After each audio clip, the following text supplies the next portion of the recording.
Magandang araw po sa inyong lahat.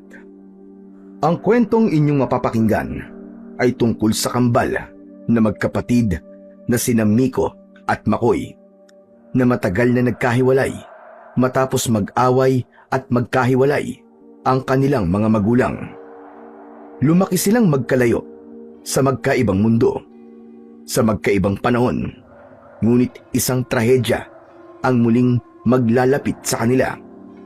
Ang pagkamatay ng kanilang ama, si Mang Lucio. Sa pagbabalik ni Makoy sa kanilang dating baryo, unti-unting nabunyag ang katotohanan sa likod ng sinapit ng kanilang ama.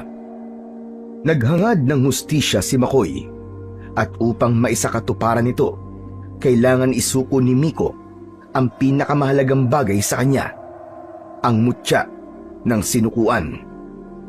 Sa tulong ng isang matandang albularyo at ni Andoy, sinugod nila ang pinakadelikadong lugar na nasasakupan ng Ilog Darawit, ang lupaing teritoryo ng mga aswang. Makakamit kaya nila ang kanilang layunin na puksain ang mga nilalang ng dilim, o muli kayang masusubok ang samahan ng kambal?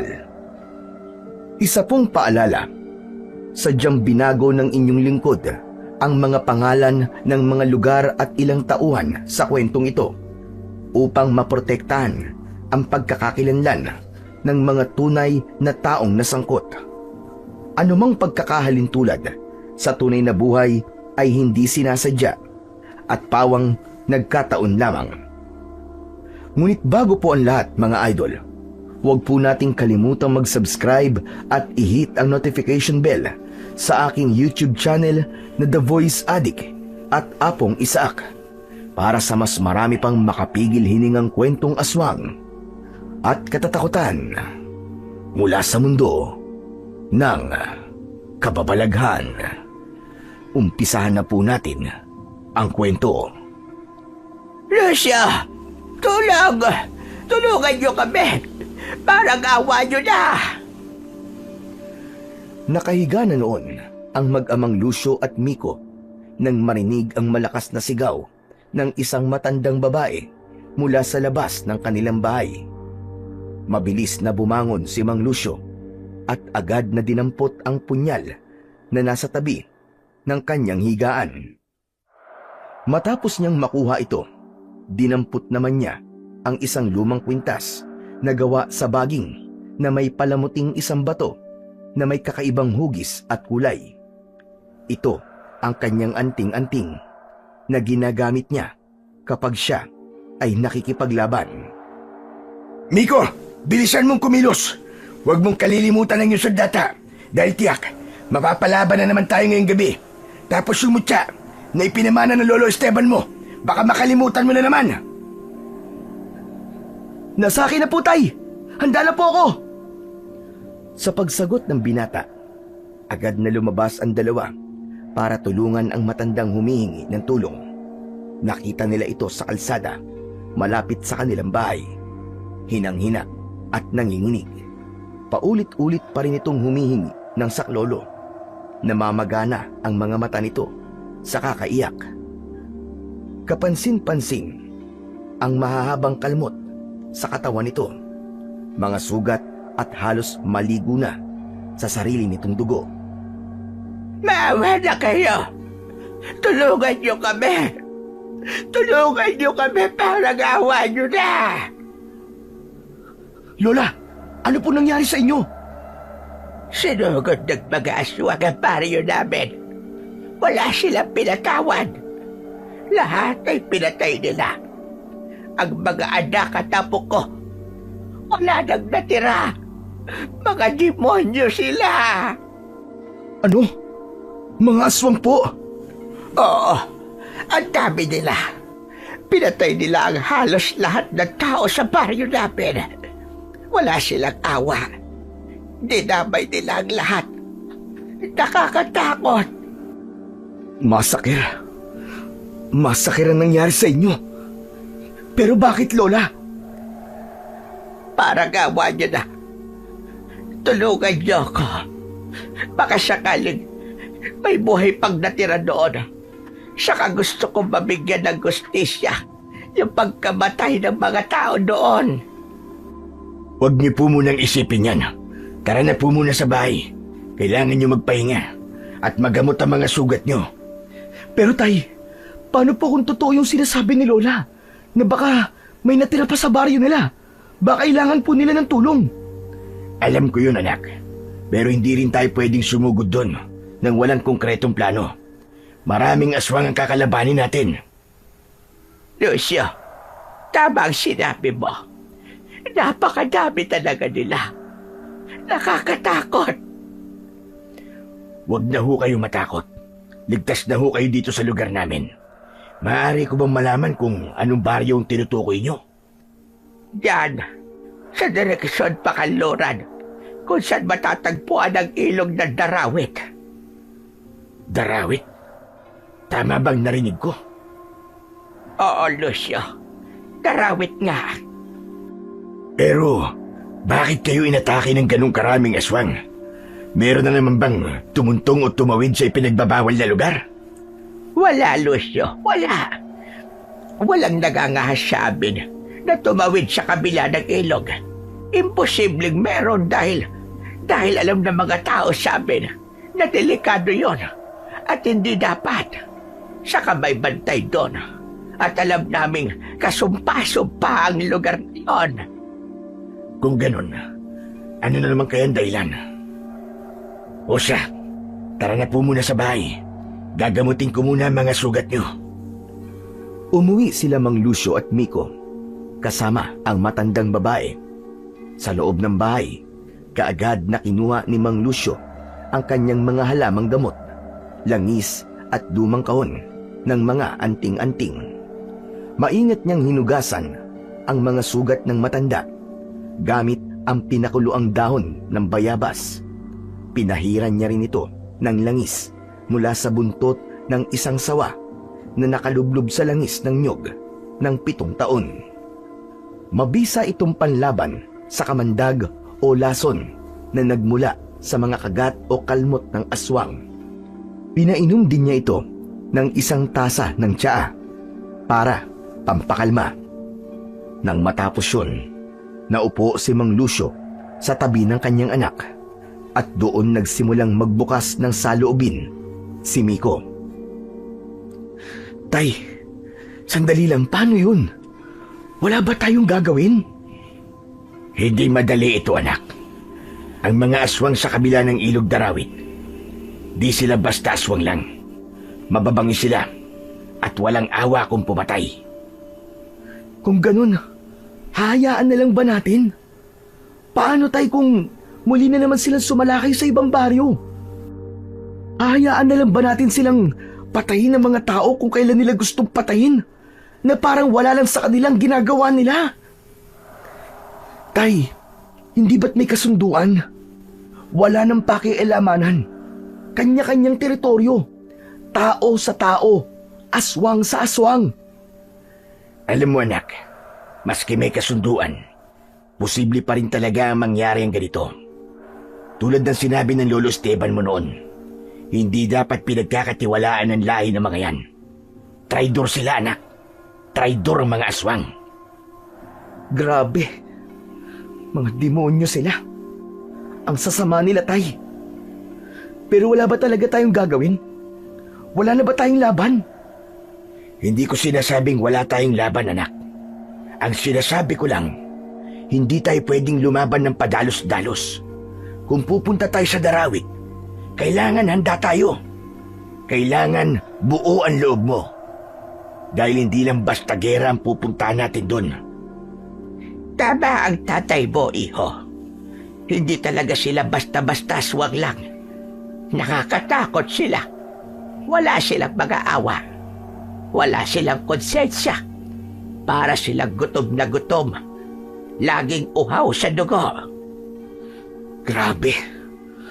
Napaka-demonyo nilang lahat. Kung na kayo pipilitin, napuntahan ng baryo kung saan ako galing. Naiintindihan ko kayo kung sakali man. Salamat. Salamat sa paggagamot niyo sa akin Malaking tulong na ito para sa akin. Tama na po. Huwag na po kayong umiyak, Lola. Tama na. Pasensya na. Hindi ko na talaga mapigilan, iho.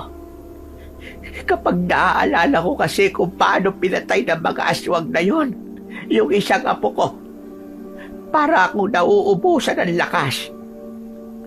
Ang lakas-lakas ng aswang. Sa isang kagat lang, namatay ang apo ko.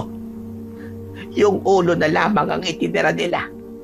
Pinagulong pa sa lupa. Parehas na hindi nakapagsalita ang dalawa sa sinabi ng matanda. Naawa sila dito. Pagkalipas ng ilang sandali, matapos matiyak na maayos na ang lagay ng matandang babae, lumabas ng bahay ang mag-ama. Bitbit nila ang kanilang mga punyal. Dumiretso sila sa likod ng bahay at doon hinasa ni Mang Lucio ang kanilang mga sandata. Habang abala siya, si Miko naman ay di mapakali. Marami siyang tanong sa kanyang isip na gustong masagot. Maya-maya pa ay hindi na siya nakatiis. Tay, ano po ba talaga ang nangyari sa Ilog Darawit at sa mga baryo na nasasakupan po nito? Napahinto sa paghahasa si Mang Lucio. Saglit siyang tumingin sa anak bago muling ibinalik ang mata sa punyal. Hindi agad ito nakasagot. Parang tinimbang muna niya kung dapat ba niyang sabihin ang mga nangyari noon o mananahimik na lang tulad ng dati. Tay, sabihin niyo sa akin, may alam ka po ba sa tunay na kwento ng Darawit? Gusto mo ba talagang malaman, Miko? Opo, Tay. Gusto ko pong malaman ang totoo. Gusto ko pong maintindihan kung bakit nagkaroon ng hatian sa teritoryo. Huminto na sa paghahasa si Mang Lucio. Dahan-dahan niyang ipinatong ang punyal sa tabi niya. Napabuntong hininga siya. Tila binalikan ng isang alaala na matagal na niyang kinalimutan. Meron talagang hatian, anak. Ang kabilang panig ay para sa tao. At ang kabila naman ng ilog ay para sa mga aswang. Napagkasunduan noon na walang tatawid. Tahimik ang lahat noon hanggang sa may isang pamilyang sumuway. Ano? May sumuway sa kasunduan? Meron. May isang pamilyang dayong naninirahan sa isang baryo na nasasakupan ng Ilog Darawit. Noong una, tahimik at payapa lang ang kanilang pamumuhay. Pangingisda ang trabaho ng lalaki. Tapos po, ano pong nangyari? Isang araw, habang kumakain, nagtanong ang isa sa mga anak kung kailan sila makakatikim muli ng sariwang prutas, gaya ng mangga, papaya, bayabas at iba pa. Sa kasamaang palad, ang mga puno't halaman sa paligid nila ay namatay na at ang iba natutuyo na, kaya walang bunga. Alam ko na yan. Siguro dahil sa hiling ng mga anak niya, kaya siya naganap doon sa kabilang ibayo. Tama ka, anak. Dahil sa kagustuhang mapagbigyan ng kanyang mga anak, tumawid siya ng ilog. Pagdating niya sa kabila, laking tuwa niya nang makitang hitik sa bunga mga puno at talamang naron. Mataba ang lupa at basa, hindi tulad sa lugar niya, natuyot at parang isinumpa ang mga halaman at puno. Agad siyang namitas ng mga prutas doon, kahit hindi niya alam kung sino ang may-ari. Ano pong sunod na nangyari, Tay? Nahuli po ba siya? Oo, anak, nahuli siya. Nakita siya nung may-ari. Pero alam mo bang hindi siya sinaktan? Bagkus, binigyan pa siya ng karagdagang prutas at gulay. Pero kapalit nun, ang isang pangako na hindi na siya uulit at wag na wag nang babalik. Hulaan ko, Tay. Bumalik po siya, no? Tumango si Mang Lucio at nagpatuloy sa kanyang kwento. Ayon dito, ilang araw lang ang nakalipas, bumalik ang lalaki at kasama pa nito ang kanyang buong pamilya. Hindi niya sineryoso ang pangako niya sa may-ari ng lupa. Wala siyang pakialam, basta mapagbigyan lang ang hiling ng kanyang mga anak. Tumawid sila sa kabilang ibayo, namitas ng mga prutas at yung iba ay doon pa kinain sa mismong lupain. Masaya sila at busog na busog. Hindi nila namalayan na mabilis na lumipas ang oras. Inabot sila doon ng dapit hapon at nang babalik na sila sa kabila, laking gulat nila dahil wala na ang kanilang balsa. Inisip nilang baka naano dito sa kung saan. Ibig sabihin po, Tay, doon na sila inabot ng gabi? Nakauwi po ba sila ng ligtas? Mukhang pasaway nga ang lalaking yun. Hindi man lang siya natakot sa banta ng may-ari. Oo, pero di ko rin siya masisisi. Una, wala kasi siyang alam na mga aswang ang naninirahan sa lugar na yon. Wala man lang nakapagsabi sa kanila. Meron siguro, pero baka hindi naniwala. Nagpatuloy si Mang Lucio sa kanyang kwento. Gaya ng sinabi niya, inabutan nga ng gabi ang pamilya sa kabila ng ilog. Malakas ang agos ng tubig, kaya hindi sila makalangoy para tumawid. Nagpasya silang doon na magpalipas ng gabi sa ilalim ng isang malaking puno. Mula alas 7 hanggang alas 11, tahimik pa ang paligid. Tanging mga huni ng kuliglig at iba pang insekto ang maririnig. Tulog ang asawa at mga anak, pero nananatiling gising ang lalaki para magbantay. At pagsapit ng hating gabi, may naramdaman siyang kakaiba. May mga kakaibang tunog siyang narinig, kaya tumayo siya at nagmasid sa paligid. Ilang minuto pa, may narinig siyang parang ungol ng mababangis na hayop. Bumalik sa pamilya niya ang lalaki at ginising ang kanyang asawa at mga anak. Yan na nga ba ang sinasabi ko eh. Bakit ba kasi ang kulit nila eh? Siguro, hindi magiging maganda ang ending nito. Hindi nga anak, tama ka. Kasi may kasalanan sila eh. May batas silang nilabag at kailangan nilang pagbayaran ang kasalanan yon. Ano pong susunod na nangyari, Tay? Bangungot, anak. Isang bangungot. Sinubukan nilang tumakas, pero yung mga aswang nakasunod na sa kanila. Naku, nakakatakot naman. Unang inatake ng mga aswang ang mga anak ng lalaki. Wala silang nagawa laban sa mga matutulis na kuko ng mga halimaw. Isa-isang nasawi ang mga bata. At pagkatapos mapatay, agad silang nilapa. Nang wala nang natira sa mga anak, sunod naman nilang pinatay ang asawa ng lalaki. Kinain talaga yung buong pamilya niya, Tay. Grabe, ang sama-sama naman nila. Hindi naman sapat na kabayaran yun para lang sa ilang piraso ng prutas na kinuha nila. Oo, pero di pa doon nagtatapos. Hindi pa tapos ang bangungot niya. Talaga po? Pagkatapos ng madugong pangyayari, lumapit sa kanya ang pinuno ng mga aswang. Akala niya siya na ang susunod. Ngunit hindi siya pinatay ng mga aswang. May tradisyon kasi ang mga ito na kapag may mga ginawa silang pagpatay, nag-iiwan sila ng isang buhay. Pinalaya nilang lalaki at hinayaang mabuhay sa takot, sa sakit at panghihinayang. Kawawa naman talaga siya. Kaya lang, kung sana nakinig siya nung una, hindi sana mangyari ang bagay na yun. Pero, mga demonyo talaga sila. Wala ba silang konsensya? Bakit po kayo tumatawa, Tay? Pasensya ka na, anak. Pero mukhang di mo pa nga kabisado ang mga aswang. Po? Ang mga aswang ay hindi tao. Hindi sila katulad natin na may puso at konsensya. Para kasi sa kanila, ang lupain nila ay sagrado. At ang sino mang lalabag ay may katumbas na kaparusahan. Pero tama ka. Mali na buhay ang naging kapalit ng pagkakasalang yon. Tumango-tango si Miko, hindi makapaniwala sa kalupitan ng mga aswang. Tapos tay, ano na pong nangyari? Nakauwi yung lalaki at nagsumbong ito sa mga albularyo. Tapos para maiwasan ang paglala ng sitwasyon, bumuo ng lupo ng mga albularyo. Sama-sama silang nagpunta at tumawid sa ilog. At kasama ako doon, anak, at ang lolo Esteban mo.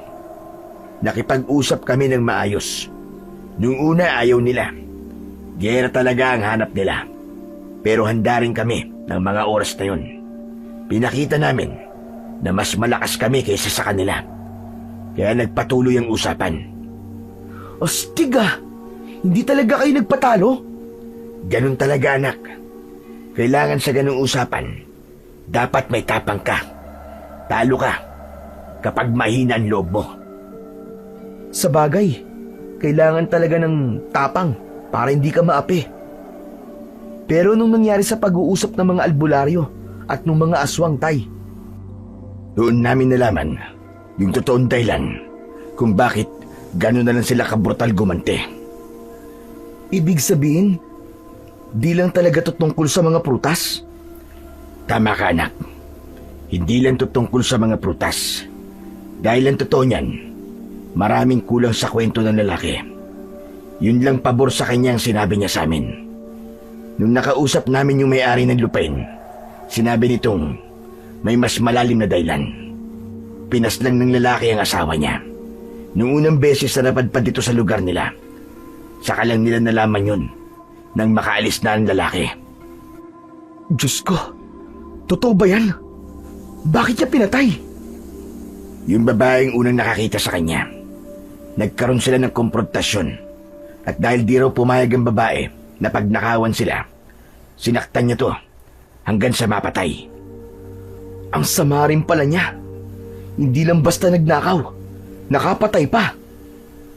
Kaya nga eh. Pero yung gusot na yon, naayos na namin eh. Nagkaroon kami ng mas pinatibay na kasunduan na wala nang tatawid ulit sa lugar nila. Simula nun, mas naging malinaw ang hangganan. Respeto sa teritoryo ang naging susi para matapos na ang gulo. Mabuti po at pumayag sila ng ganong kadali. Wala naman silang magagawa eh. Malilipol sila kung di sila susunod. Sabi ko nga, mas malakas ang puwersa ng mga albularyo. Saka, takot sila sa lolo mo dahil nasa kanya ang isa sa pinakamalakas na mutya laban sa mga aswang. Tay, sa palagay niyo po, bakit po sila sumasalakay ulit? May tumawid na naman po kaya? Posible yan, anak. Pero ang pinag-aalala ko, baka ang isang dahilan kaya sila sumasalakay at pumapatay dahil patay na karamihan sa mga albularyong kausap nila. Baka nalaman nilang patay na ang lolo Esteban mo. Ngayon sila nang tumatawid sa ilog para pumatay. Sa tingin niyo po, yan talaga ang dahilan, tay? Hindi ko alam, anak. Yun lang ang hinala ko. Kaya siguro malakas na ang loob nila. Kasi alam nilang mahina ng depensa ng mga tao. Saglit na tumahimik ang dalawa. Tapos na si Mang Lucio sa paghahasa sa kanyang punyal. Dahan-dahan niya itong ibinaba sa tabi niya. Tinignan niya si Miko ng matagal. Seryoso ang muka. Handa na ang mga sandata natin. Ikaw, handa ka na ba? Kahit anong oras, tay. Handa ako. Mabuti kung ganun. Tumayo ka na dyan. May oras pa tayo para puntahan yung baryo ng matanda. Sige po. Naghanda na ang mag-ama. Matapos magpaalam sa matandang babae, binitbit nila ang mahahalaga nilang gamit. Dala nila ang mas pinatalas na mga punyal. Si Miko, may hawak na sulok at tali panggapos kung sakaling may mahuli sila. Agad silang umalis, tahimik na naglakad, magkasunod sa isang makitid at masukal na daan. Madilim ang paligid, natatakpan ng mga malalapad at malalaking dahon ang daan. Ilang sandali pa ay narating na nila ang baryo. Agad silang sinalubong doon ng isang nakakabinging katahimikan. Sobrang dilim din dahil tila natakpan ng madilim na ulap ang buwan. Agad nalanghap ni Miko at Lucio ang masangsang na amoy sa hangin. Amoy malansang dugo. Sa amoy pa lang, alam na nilang nagkalat na ang mga bangkay sa baryong yun. Halos masuka ang binata nang malanghap yun. Ayos ka lang ba, anak? Kaya mo ba? Kaya ko to, Tay. Okay lang ako. Kung ganun, akin na yung sulo. Heto po, Tay. Ano pong gagawin nyo? Kinuha ni Mang Lucio ang sulo mula sa kamay ni Miko. Saglit niya itong itinaas. Tila inaalam kung saan ito dapat itapon. Maya-maya pa, bigla niya itong inihagis sa damuhan sa gawing kanan, kung saan napansin niyang may kakaibang gumagalaw sa dilim. Tay, bakit niyo po hinagis? May naramdaman akong presensya doon, anak. Hindi natin sila makikita, kundi natin paiilawan ang paligid. Pagbagsak ng sulo sa damuhan, bigla itong nagliyab ng mas malakas. Tila ba may sangkap sa lupa na lalong nagpabuga ng apoy. Sa liwanag na nilikha nito, unti-unting lumantad sa kanilang paningin ang totoong kalagayan ng baryo. Nagkalat ang mga bangkay ng mga taga roon. Basag ang mga bungo, bukas ang mga tiyan, at tila wala nang natirang dignidad sa katawan. Sa gilid ng ilang bahay, may mga aswang na patuloy na nilalantakan ang mga labi ng kanilang mga biktima. Ngunit dahil sa ginawa nilang yun, naging alerto ang mga aswang sa paligid. Isa-isa silang lumitaw at nagpakita. Umalingaw-ngaw ang mga nakakakilabot na mga ungol. Anak ng putya! Tay, ang dami pala nila! Anong gagawin natin? Ihanda mo ang sarili mo, anak. Lalaban tayo. Tay, sandali lang. May kailangan akong sabihin sa inyo. Mamaya na yan, anak. Halika na. Sugod! Hindi na nga natapos ni Miko ang sasabihin niya sa kanyang ama. Naging mabilis ang mga pangyayari. Sumugod palapit ang mga aswang sa kanya. Natakot si Miko. Nanginig ang kanyang katawan. Kabado siya, pero nilabanan ito ni Miko. Hinugot niya ang kanyang punyal mula sa kanyang bewang. Halos sabay-sabay na umatake sa kanya ang mga aswang. Mabilis siyang umilag pakanan, sabay saksak sa tagiliran ng isang nilalang. Umalingaw-ngaw ang isang nakakabinging hiyaw. Umuusok ang sugat ng halimaw na parabang sinusunog ng pilak ang laman nito. Bago pa man ito makabawi, isang saksak pa sa leeg at gumulong na ang katawan ng unang aswang sa putikan. Lumapit ang isa pa, mas mabilis, mas malaki. Dinamba siya nito, pero dumapa si Miko at gumulong sa lupa. Nagmamadali siyang tumayo, saka muling humarap sa kaaway. Lumipad ang kanyang punyal sa ere. Isang matalim na saksak ang ginawa niya. Napaatras ang halimaw, ngunit hindi ito agad bumagsak. Napahiyaw ito sa galit at sinugod siya uli. Anak! Atras ka! Agad na sinalubong ng matandang lalaki ang aswang at sinaksak ito sa dibdib. Patay ang aswang. Salamat, Tay. Huwag kang papakampante, anak. Kailangan mong gamitin ang lahat na natutunan mo sa lolo mo. Opo, Tay. Sa puntong yun ay mas naging madugo at mabangis ang labanan. Isa sa mga aswang ang lumipad sa ere at bumagsak malapit kay Miko. Kinagat niya ito sa braso. Ah! Aray! Bitiwan mo ang braso ko! Hayop ka! Para maalis ang bibig ng aswang, pinagsasasaksak niya ang batok nito. Sunod-sunod hanggang sa mangisay ito at tuluyang mamatay. Duguan si Miko, hinihingal at halos mawalan na ng lakas.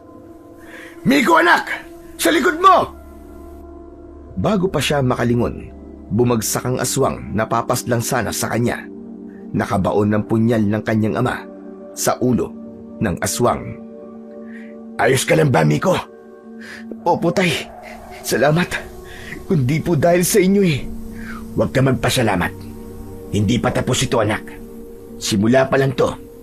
Kaya mag-focus ka. Gamitin mo umutya ng sinukuan. Huwag ka magpapakampante, anak. Opo, tay. Huwag kang matakot. Dahil nasa iyo ang pinakamalakas na mutya. Tay! Tay! Ano nangyari? Nagulantang si Miko nang marinig ang huling reaksyon ng kanyang ama at sa pagkakataong yun, naalis ang maitim na ulap na tumatakip sa maliwanag na buwan. Mas lumiwanag na ang paligid ngayon. Sa gilid ng tiyan nito, nakabaon ang matalim na kuko ng aswang. Pagkaraan ng mabilis na sandali, sumuka na ito ng dugo habang unti-unting napapaluhod sa lupa. Miko, tulungan mo ako. Gamitin mo ang gintong mutya na nasa iyo. Pagalingin mo ako, anak. Nagmamakaawa ako. Tay! Tay! Mabilis na lumapit si Miko. Sinapo ang katawan ng ama. Himala namang tumigil sa pag-atake ang mga aswang. Pinanood lang sila. Yung mutya ng lolo mo, anak. Pagalingin mo ako. Bilisan mo. Hindi po pwede, tay. Bakit, anak? Bakit? Pasensya na po. Pero wala po akong kakayahang magawa yun, tay. Hindi ko po talaga alam kung paano gamitin ang mutyang to. Anong ibig mo sabihin, anak? Ilang taong kang nagsanay at... Dahil hindi naman po talaga ako ang dapat na magmay-ari ng mutyang to. Nagkamali lang po si Lolo Esteban. Paano nagkamali? Paano magkakamali ang pinakamagaling na albularyo nun? Anak, ipaintindi mo nga sa akin. Hindi po ako dapat na may hawak nito.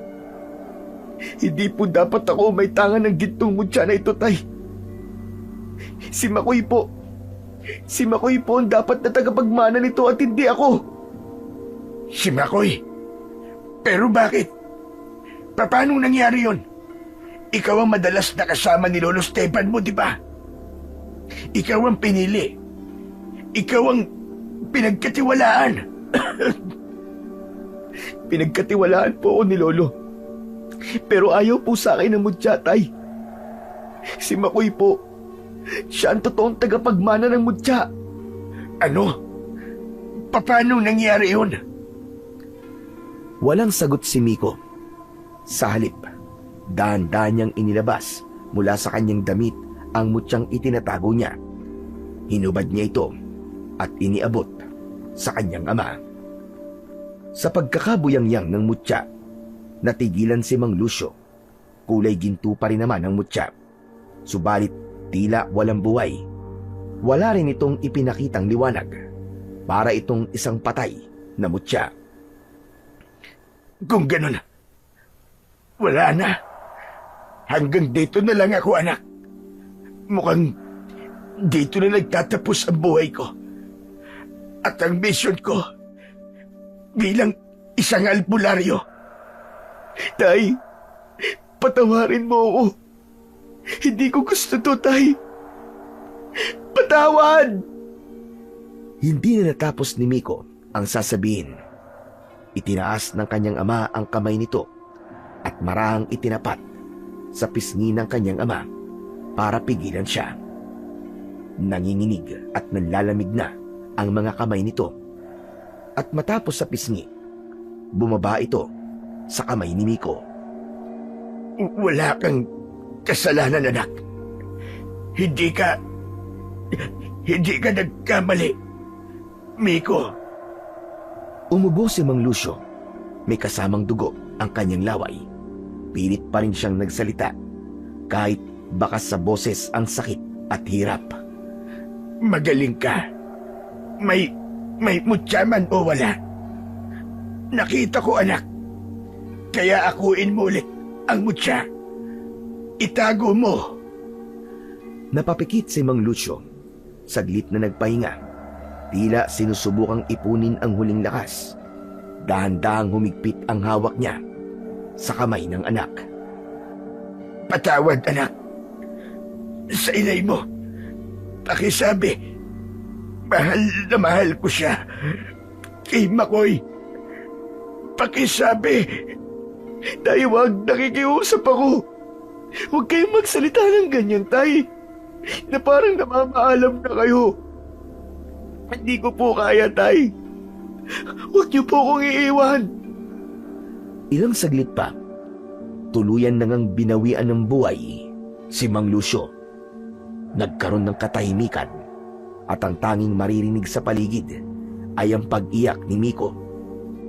Dahan-dahang inayos ng binata ang pagkakahiga ng kanyang ama at ipinikit ang mga mata nito. Hindi pa rin siya makapaniwala na wala na ang kanyang ama na si Mang Lucio.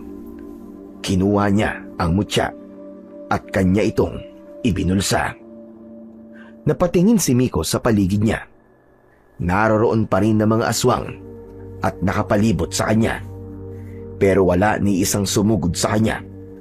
Tahimik lang ang mga itong nakatingin. Doon lang tila nagkaroon ng pagkakataon si Miko na mapagmasdan ang itsura ng mga aswang.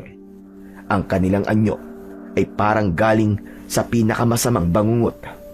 Ang ilan sa kanila ay nakayuko. Nanginginig ang mga payat na katawan na para bang gutom na gutom. Mahaba ang kanilang mga leeg na halos nakauslina ang buto sa balikat. Para silang mga bangkay na muling bumangon sa hukay. Mahaba ang kanilang mga braso at matutulis ang kanilang mga kuko na parang kutsilyo. Ang ilan naman ay halos walang muka na parang natunaw na laman. Naiwan na lang ang hungkag at mapupulang mga mata. May isang lumapit at tumayo malapit sa kanya. Matangkad ito, tuwid ang tindig, ngunit ang balat nito ay parang natuyong kahoy. Tulad ng ibang aswang, hindi ito kumikibo at hindi rin umaatake. Ngunit maya-maya pa ay tumawa ito ng malakas. nakikiramay ako sa pagkamatay ng tatay mo. Sa wakas, namatay din. Anong sabi mo? Iniinsulto mo ba ang bangkay ng aking ama? Bakit ka tumatawa? Ano ka ba naman? Ngayon ka lang ba nakakita ng isang nakikiramay na masaya?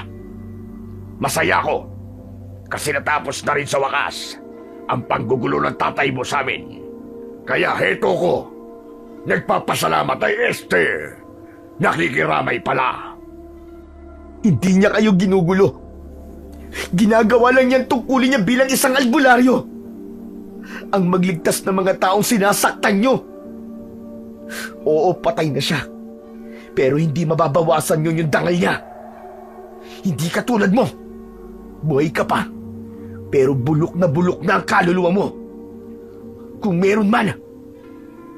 Ayos matapang ka bata. Alam mo, gusto ko yung ganyan. Mas masarap kang paglaruan. Ang sama nyo. Napakasama nyo. Paano nyo nasisikmurang pumatay ng mga inosente? Wala na ba kayong konsensya? Konsensya? Nilalamon ko na ang mga bangkay. Tapos itatanong mo sa akin kung paano ko nasisikmurang pumatay ng inosente. Ang cute mo namang magtanong.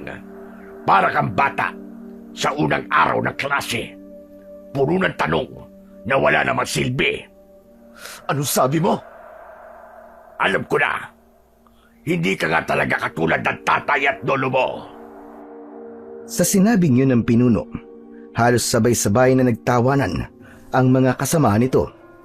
Iba't ibang uri ng halakhak ang narinig ni Miko. Hindi lang ang yumaong si Mang Lucio ang tinutuya ngayon, kundi pati na rin si Miko. Mabuti pa patayin niyo na ako. Kung talagang wala nang halaga sa inyo ang buhay ng tao, tapusin niyo na lang ako. Huwag kang mainip. Papatayin din kita. Pero hindi pa ngayon. Alam mo, may nakakatawang tradisyon kami. Tuwing sumasalakay kami, lagi akong nag-iiwan ng isa. Isa lang. Alam mo kung bakit? Nagsimula itong ikutan si Miko. Tinititigan at paminsan-minsang tumitigil sa harap ng binata para ngisian.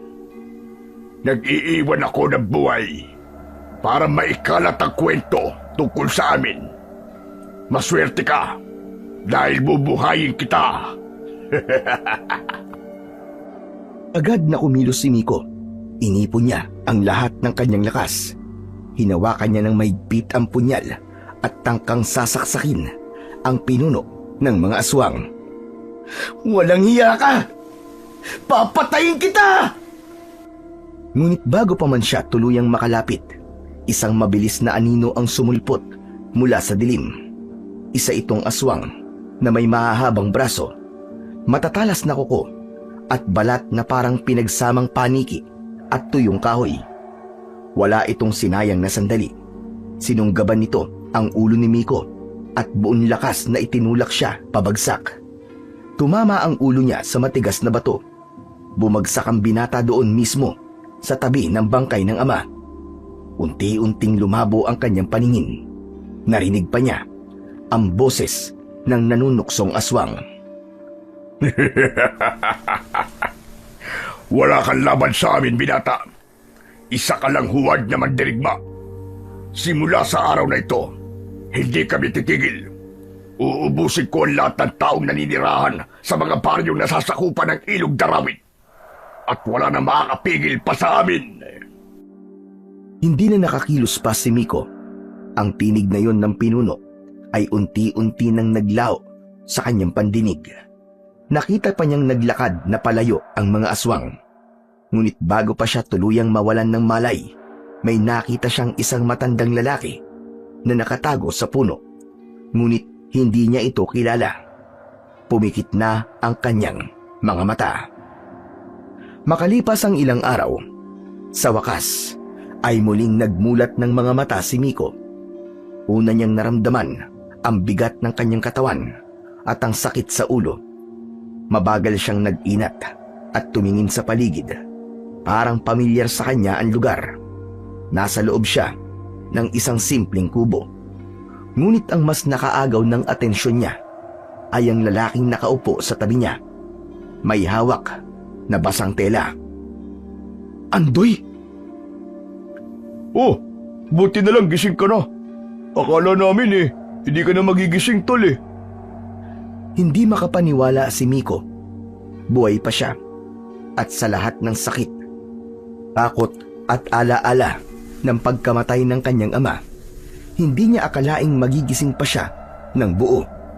At higit sa lahat, hindi niya inaasahan na ang unang muka na masisilayan niya sa muling pagdilat ay ang kanyang kaibigan at kababatang si Andoy. Kumusta? Ano nang nararamdaman mo? Medyo mabigat pa ang katawan ko at masakit ang ulo ko. Ayos lang yan. Ang mahalaga, gising ka na. Pero kailangan mo lumakas kagad, tol. Para makita mo pa si Tatay Lucio bago siya ilibing. Ha? Libing? Teka, ilang araw na ba akong tulog? Halos 5 araw ka na rin tulog, tol. Hindi kinaya ng katawan mo eh. Siguro dahil sa pagod, sa sakit, saka sa bigat na mga nangyari. Ang dami mong ininda, tol. Nasaan si tatay? Sa bahay niyo naganap yung burol. Huling araw na ngayon. Tumulong ang mga kapitbahay natin. Alam na namin lahat na nangyari kasi sinabi ng matandang babae sa amin kung ano ang ginawa niyo. Biglang nalungkot ang mukha ni Miko. Muling nagbadya ang pagtulo ng kanyang mga luwa. Wala na talaga si tatay. Ang sakit, tol. Parang kasing ang bilis. Parang kahapon lang kasama ko pa siya. Oo nga ang bilis ng mga pangyayari. Pero kailangan mo lumabas kahit saglit lang. Bigyan mo ng respeto si Tatay Lucio. Alam kong kahit papano, gusto mo siyang makasama sa huling sandali. Siyempre, tol, gusto ko siyang makasama. Pero, nasan ba ako? Andito ka sa bahay namin, tol. Paano niyo ako nakuha? Nung malaman namin na sumugod kayo sa isang baryo na nasasakupan ng Ilog Darawit, sumunod kagad kami doon nang sumikat ang araw. At doon na nga namin kayo nakita. Kung ganun, salamat, Andoy. Walang anuman, tol. Kaya mo na bang maglakad? Aalalayan na lang kita para makauwi ka sa inyo. Kaya ko naman siguro, tol. Nangihina lang talaga ako. Parang wala akong lakas. Normal lang yan. Ilang araw kang walang kain walang galaw. O siya, tara na. Dahan-dahan lang tayo. Salamat, tol. Kung wala ka siguro, baka di ko kinaya lahat to. Wala yun. Tara na. Puntahan na natin ang tatay mo. Tara. Dahan-dahang inilalayan ni Andoy si Miko palabas. Mahina pa rin ang kanyang katawan. Nanginginig ang tuhod sa bawat paghakbang, pero pilit niyang kinakaya para lang makita sa huling pagkakataon ang kanyang ama.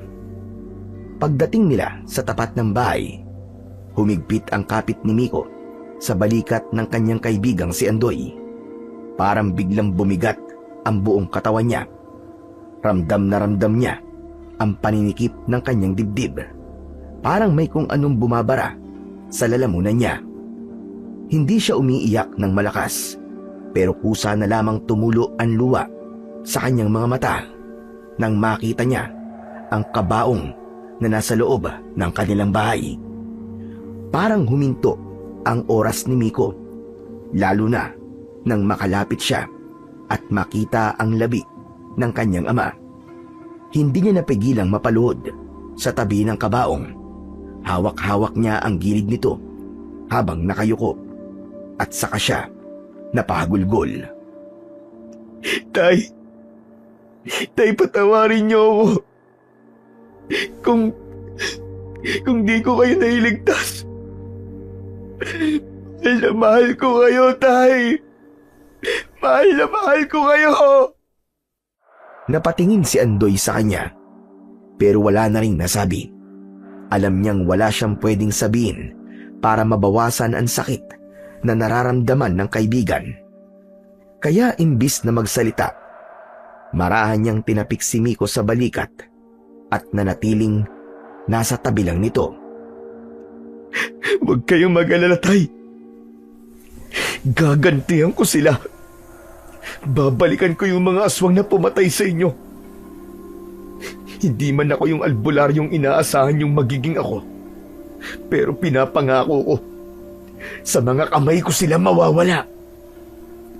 Wala man akong mutya o kung anong kapangyarihan, pero ipaparamdam ko sa kanila kung gaano kasakit mawalan, kung gaano kasakit yung ginawa nila. Pangako yan, Tay. Pagkasabi nun, tumahimik ang paligid. Tila pati hangin ay nakiramay. Dahan-dahang dumampi sa kanyang muka na noon ay basang-basa pa rin ng luha. Kinabukasan, libing na ng kanyang ama. Dinala na sa sementeryo si Mang Lucio. Tahimik lang si Miko ng mga sandaling yon, habang dahan-dahang binababa ang kabaong sa hukay. Marami ang taong dumalo, mga kaibigan, kapitbahay, at mga taong minsang napagaling o natulungan ni Mang Lucio.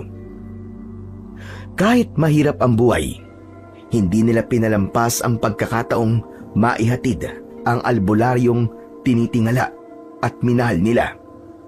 Kilala si Mang Lucio sa kabutihan, sa tapang at sa walang sawang pagtulong sa mga tao. Pagkatapos ng libing, naupo si Miko sa ilalim ng punong kahoy. Tahimik, malalim ang iniisip. Umupo si Andoy sa tabi niya. Tol, ano nang balak mo ngayon? Hindi ko pa alam, Tol. Pero ang plano ko, ipaghiganti ang tatay. Kaya mo pa ba?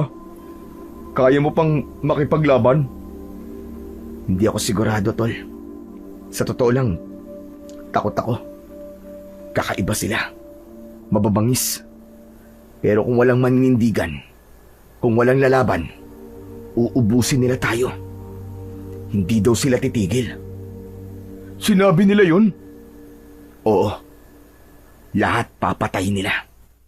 Wala silang ititira. Kung ganun, kailangan natin silang pigilan. Sasamahan kita, tol. Salamat, Andoy. Pero, parang nag-aalala ako, Miko. Bakit naman? Di ba, may mga anting-anting na kayo at mga sandata pero natalo pa rin nila si Tatay Lucio. Ikaw, wala kang nagawa, di ba? Kakayanin ba natin dalawa? Nang marinig ni Miko ang sinabi ng kaibigan niyang si Andoy, nagkaroon siya ulit ng pagdududa sa kanyang sarili. Nalito siya. Alam niyang may punto ang kaibigan niya. Nalungkot siya sa katotohanang sinabi nito.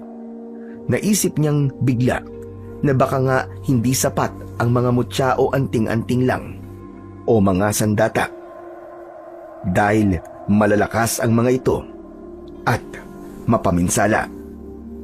Habang iniisip ang sinabi ni Andoy, ramdam niya ang sakit at pagsisisi. Tila siya nawalan ng pag-asa. Nagpatuloy siya sa pag-iisip. Naputol lamang yon nang mapansin niyang kanina pa pala nagsasalita ang kaibigang si Andoy. Anong masasabi mo ron, tol? Saan? Sa mga kalaban ba? Oo, Andoy. Malalakas sila at... Kanina pa usapan yan eh. At sinasabi ko ngayon nagpadala kami na sulat sa nanay mo at sa kambal mo na si Makoy. Ano? Sinulatan niyo sila? Kailan? Nung nakaraang araw lang eh.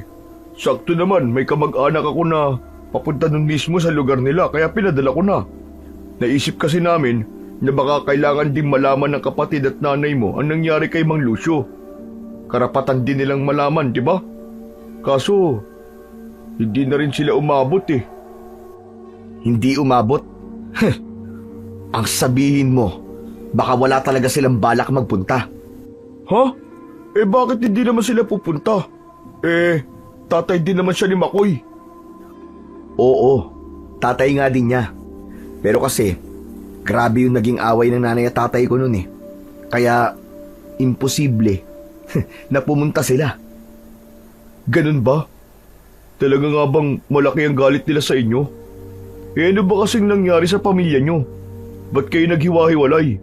Wala pa kasing naikikwento sa akin eh. Magulo. Magulo, Andoy. Makikinig ako. Sige na, ikwento mo. Sige na nga. Muling binalikan ni Miko ang mga alaala ng kanyang pamilya. Nung 7 taong gulang pa lang sila ni Makoy. Unti-unti na silang tinuturuan ng kanilang lolo Esteban ng tungkol sa mga bagay na may kinalaman sa pag-aalbularyo. Ipinapakita na sa kanila ang iba't ibang uri ng sandata tulad ng punyal, gulok, latigong buntot pagi, sibat at kung ano-ano pa. Ipinarinig din sa kanila ang mga makapangyarihang orasyon na magagamit nila balang araw sa totoong laban man o sa kahit na anong hamon ng buhay.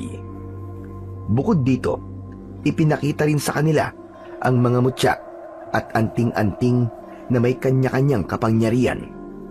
Depende ito sa taong may hawak, sa sitwasyon at sa pinagmulan ng mutya. Isa sa pinakamahalaga ay ang tinatawag na gintong mutya ng sinukuan na nakukuha sa bundok ng Arayat. Kung hindi ako nagkakamali, tol, yan ang mutyang suot-suot mo ngayon. Tama ba? Oo, tol. Pero hindi sa akin. Kay Makoy talaga ang mutyang to. Ano? Kay Makoy ang mutya na yan? Paano nangyari yun? Di ba sa'yo ipinamana ng lolo mo yan? Oo, sa akin to pinamana. Kasi akala niya may kakayahan ako magtanga ng mutya. Nilinlang namin siya ni Makoy. Ano ka mo? Nilinlang nyo? Paano mo naman nasabi? Muling nagpatuloy si Miko sa pagsasalaysay. tunay ang sinabi nitong siya ang pinakaaktibo noon sa tuwing nagtuturo ang kanilang lolo Esteban. Sa tuwing sila nga ay magtutungo sa mga liblib na lugar, siya itong labis na nakikinig ng mabuti. Samantalang tila wala namang pakialam ang kambal niyang si Makoy. Ngunit kahit ganon si Makoy, alam na ni Miko na may kakaibang kakayahan ang kanyang kakambal. Matalino ito, mabilis kumilos at madiskarte. Ito ang laging nakakaligtas kapag sinusubok sila ng kanilang lolo Esteban. Doon na rin nagsimulang makaramdam si Miko ng konting inggit. Naiinis siya dahil tuwing si Makoy ang bumibigkas ng orasyon, agad itong gumagana. Samantalang kapag siya ang sumusubok, para lang siyang bumubulong sa hangin. Wala man lang epekto. Kahit isang beses, hindi niya naramdaman ang kapangyarihan ng mga orasyon. Bata pa kami nun, kaya madali para sa akin ang mainis o kaya ang mainggit. Naiinis ako kasi, alam mo yun, yung ako yung tutok na tutok sa pag-aaral, tapos si Makoy wala lang. Pero ano, siya itong nakakagawa ng mga bagay na hindi ko magawa. Pero hindi ba't magaling kumilatis ang lolo mo? Bakit hindi si Makoy ang pinili niyang humawak ng mutyang yan? Dahil ako na mismong gumawa ng paraan upang sa akin ibigay ang gintong mutya ng sinukuan. Binalikan ni Miko ang nakaraan. Ang unang pagkakataong ipinagkaluno niya ang kakambal na si Makoy. Isang gabi, ipinadala silang dalawa ni Lolo Esteban sa isang madilim at nakakatakot na kagubatan. Iniwan sila roon na ang tanging dala ay maliit na punyal at ang mga kaalamang natutunan nila tungkol sa orasyon. Ginawa ito bilang pagsubok kung karapat dapat ba silang gumanap sa tungkulin at kung sino ang nararapat magmana ng makapangyarihang mutya. Magkasabay nilang tinaak ang kagubatan, ngunit sa mga oras na yon, may lihim ng balak si Miko, ang saktan o tuluyang alisin sa daan ang kakambal na lagi na lang humahadlang sa matagal na niyang hinahangad, ang maging tagapagmana ng pinakamalakas na mutya ng sinukuan. Talaga? Naisip mo mga bagay na yon? Ang bata mo pa nun ah. Oo, naisip ko yun kasi nilalamon na ako ng inggit sa kakambal ko. Anong ginawa mo? Sinaksak ko sa tiyan. Nanlaki ang mga mata ni Andoy nang sabihin yun sa kanya ng kaibigan. Ano? Sinaksak mo ang kapatid mo? Mabutit di mo siya napatay. Kaya nga eh. Mabuti di masyadong malalim ang pagkakasaksak ko. Nung nakita ko na siyang duguan, umuwi na kami. Tinulungan ko siya para madala kagad kay Lolo Esteban at magamot. Oh, tapos? Hindi niya ako sinumbong. Talaga? Oo. Ang sabi niya sa lolo ko, nasaksak siya at ako nagtanggol sa kanya. Pinagtakpan ka pala niya. Tama ka. Hindi niya ako binuko. Pero, grabe, ang laki na naging pagbabago mula nang mangyari yon. Dahil muntik nang mapahamak si Makoy, hiniling ni nanay na wag na kami magpatuloy sa pag-aaral tungkol sa mga gawaing albularyo. Ang gusto na ni nanay na mangyari, maging ordinaryong bata na lang kami.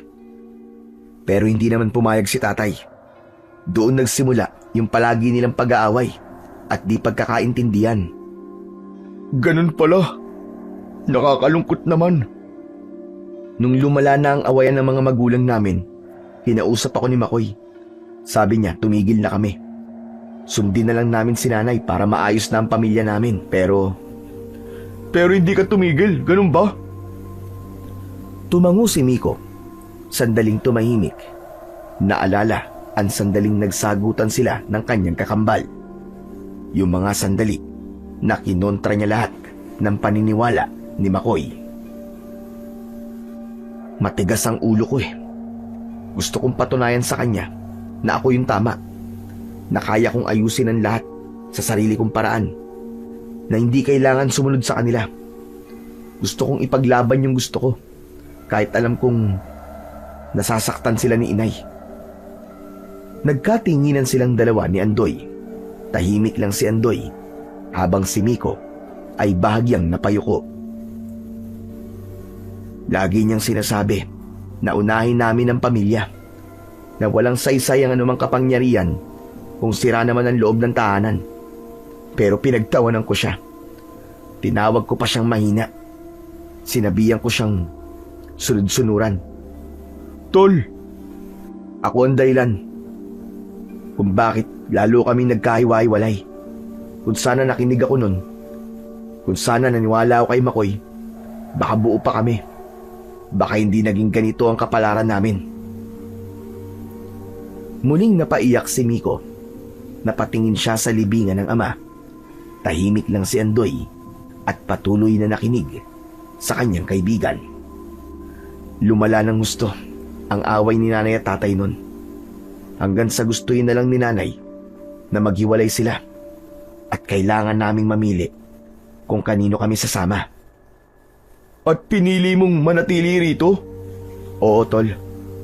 Pinili ko manatili rito dahil sa pangarap kong maging tulad nga nila lolo at tatay.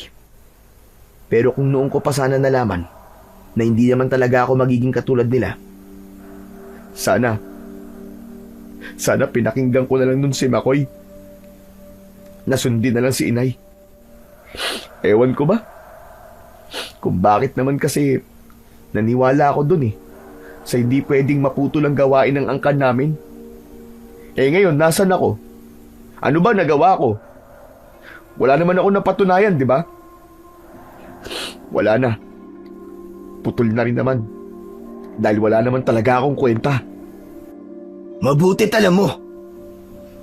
Halos sabay na napalingon ang dalawa sa kanilang likuran nang may biglang nagsalita. Nakita nilang dalawa ang isang lalaki na kamukhang kamuka ni Miko. Ngunit may konti nga lang na pagkakaiba. Ang lalaking ito ay mas maayos ang pananamit at nakasuot ng malinis na polo at maong na pantalon. May salamin ito sa mata at ang kanyang buhok ay maikli at maayos ang gupit. Kabaligtaran ng kay Miko na nakatali ang medyo magulong buhok. Sa unang tingin pa lang, halata na kagad ang pagiging mahinahon at disente ng bagong dating. Makoy? Ikaw na ba talaga yan, Makoy? Grabe, ang gwapo mo na. Kung di ka lang medyo hawig dito sa kakambal mo di na kita makikilala Para kang artista. Napatingin si Makoy kay Andoy, ngunit nanatili ang seryoso nitong muka. Malalim kung tumitig. Pwede ba kaming mag-usap ni Miko sandali? Oo, wala problema. Sige, usap na kayo. Doon na muna ako. Nang makaalis si Andoy, mabilis na tumayo si Miko at nilapitan ang kanyang kakambal na si Makoy. Tinangka niya itong yakapin, pero umiwas naman ang isa dahil napahiya na tahimik ang binata at muling napaatras. Anong nangyari, Miko? Bakit namatay ang tatay? Malalakas sa mga aswang na nakalaban namin. Hindi namin parehas na inaasahan yun. Hindi ko akalaing mamamatay doon ang tatay. Ano ka mo? Hindi mo akalain? Paano hindi? Di ba't alam mo naman posible talagang mangyari yun? Delikado ang ginagawa nyo. Alam mo yun. Bakit hindi mo man lang pinigilan ang tatay? Pinigilan? Sa palagi mo ba magpapapigil siya? May taong nangangailangan ng tulong sa amin. Umasa kami na may maililigtas pang biktima. Pero wala kang nagawa. Hindi ba't hawak mo mutya ng sinukuan? Bakit di mo siya ginamot? Hindi gumagana ang mutya sa akin. Ano? Paanong? Walang kapangyarihan ng mutya sa akin. Matagal na itong patay sa pangangalaga ko. Walang kapangyarihan sa iyong mutya? Pero bakit? Dahil hindi akong tunay na karapat-dapat na magtangan ito. Hindi akong totoong pinili. Pinilit ko lang ang sarili ko. Pinaniwala na kaya ko. Na ako ang dapat. Pero hindi pala. Hindi talaga ako ang para doon. Matagal mo na palang alam. Pero nung ginawa mo, pinili mo pa rin yung ganyan. Ilang beses ko na sinabi sa'yo noon na itigil na natin, di ba? Pero matigas ang ulo mo eh. Kung nakinig ka lang sana sa akin, hindi sana buhay pa silang dalawa. Teka, anong sinabi mo? Bakit, Makoy? Ano nangyari kay nanay? Nasaan siya? Matagal nang patay si nanay. Siguro 2 taon na mula nang umalis kami rito. Namatay siya dahil sa depresyon. Bakit di namin nalaman? Bakit hindi niyo ipinalam sa amin ni tatay? Ganun na ba talaga katindi ang galit niyo sa amin, ha? Bata pa ako noon. Anong alam ko? Sa palagay mo ba, kaya ko magpadala ng sulat? Saka para ano pa? Hindi ba't ikaw naman na may kasalanan kung bakit naghiwalay ang mga magulang natin? Kung hindi ka sana nag-ambisyon na maging albularyo katulad ni Lolo Esteban at ni Tatay, sana di sila nag-away. Alam mo ba kung ano naging hirap ni nanay, ha? Lagi siyang umiiyak. Lagi kanyang hinahanap. Nang bitiwan ni Makoy ang mga salitang yon, napayuko si Miko at muling napahagulgol. Hindi niya alam na ganun na nangyari sa kanyang ina. Dahil ang alam niya, naging masarap ang buhay ni Makoy at ng nanay nila. Patawarin mo ako, Makoy. Kung kaya ko lang ibalik ang panahon, kung kaya ko lang burahin lahat ng sakit na naidulot ko, gagawin ko. Ilang saglit na hindi nakapagsalita si Miko. Tahimik din si Makoy. Nakatingin lang siya sa kanyang kapatid. Unti-unti, ang matigas niyang muka ay naging malambot. Nilapitan niya si Miko at hinawakan ang nanginginig nitong balikat. Matagal ako nagtanim ng sama ng loob sa iyo, Miko. Matagal ko ring pinlano sa isip ko na suntukin ka, tadyakan o gulpihin. Napatingin si Miko kay Makoy. Basang-basa ng luha ang kanyang muka. Pulang-pula ang mga mata. Sige lang, Makoy. Kung kailangan mo akong suntukin, gawin mo. Kung makakatulong ba yun para gumaan ang loob mo, tatanggapin ko. Sige, suntukin mo ako. Gulpihin mo ako. Umiling si Makoy. Nilapitan niya si Miko. Tinapik ang balikat nito.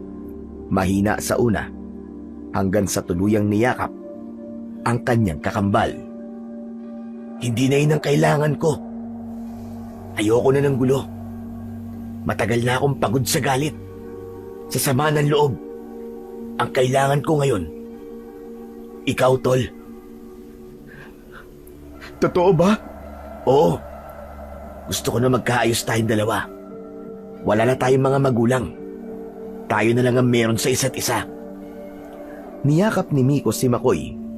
Hindi siya makapaniwalang magkakaayos pa silang dalawang magkapatid. Salamat, Makoy, ha? Salamat talaga. Salamat. O, Tana. Huwag ka nang umiyak. Matatanda na tayo para dyan. Siya nga pala. Gusto kong malaman ng lahat ng detalye. Kung paano at bakit nangyari ang lahat ng to. At higit sa lahat, gusto kong makilala ang kalaban natin. Kalaban natin? Teka, anong ibig mo sabihin? Oh, ba't ganyan ang reaksyon mo? Bakit? Wala ka bang balak bigyan ng hustisya ang pagkamatay ni tatay? Siyempre meron, no? Hindi mo alam kung gaano ko kagustong ipaghiganti ang tatay. Kahit wala akong kapangyarihan, kahit buhay ko, handa akong isakripisyo para lang makuha ang hustisya. Kung ganun, lalaban tayo, Tol. Sasamahan kita. Talaga? Oo. Simula ngayon, hindi mo na kailangang harapin lahat mag-isa. Magkasama tayong lalaban para kay tatay. Para kay nanay. At para sa lahat ng mga inosenteng nadamay sa kasakiman ng mga halimaw na yon. Dahil sa narinig, muling nabuo ang determinasyon sa mga mata ni Miko. Tumango siya sabay punas ng luha gamit ang likod ng kanyang kamay. Kailan tayo pwedeng kumilos? Hindi pa ngayon. Kailangan natin maganda. Tulad ng palaging sinasabi ni tatay, hindi pwedeng magpadalos-dalos. Kailangan natin ng solidong plano para mapatahimik na ng tuluyan ng mga aswang na yon. Tama ka, Tol. Sige, pag-usapan natin yan. Tumango si Miko, sabay tingin sa mutya na nakasukbit sa kanyang leeg. Bagya itong lumiwanag na labis niyang ipinagtaka. Umuwi na muna tayo. Doon tayo mag-usap ng mabuti. Umuwi na nga ang dalawa. Pagkabukas ng pinto, kagad nilang naramdaman ang malamig na hanging sumalubong sa kanila.